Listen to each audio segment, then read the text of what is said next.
सभी दोस्तों के मैं अपने कुसुम लोकगीत चैनल पे आप लोग का स्वागत करती हूँ। हम दोनों सहेली सुनाने चल रही हूँ बहुत प्यारा सा बेटवा के बियाह गीत। गीत बा ललनवा पे। आइए गीत के सुनाती हूँ। अच्छा लगे तो लाइक सब्सक्राइब करी, कमेंट में बताइए गीत कैसे लगी। आइए गीत के सुनाती हूँ। आइए चलो उठाओ।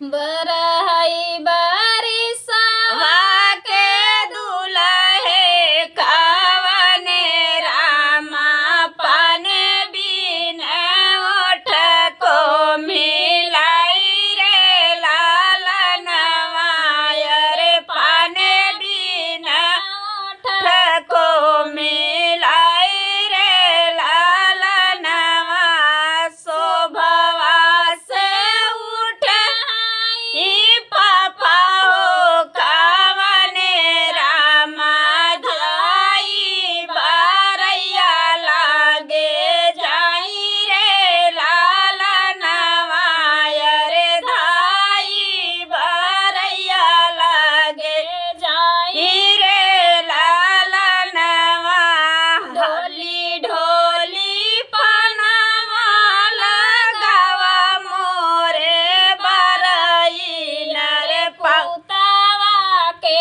ओठ को मिलाई रे लालनवा रे पुतावा के ओठ को मिलाई रे लालना हई बारिशवा के दुल्हे कवने रामा पाना बिना ओठ को मिलाई रे लालनवा रे पाने बिना ओठ को मिलाई रे लालनवा शोभवा से उठे ई चाचा हो कवने रामा धाई बारैया लागे जाई रे लालनवा रे धाई बारैया लागे जाई रे लालनवा ढोली ढोली पनावा लगावा मोरी बरैलिया रे पुतावा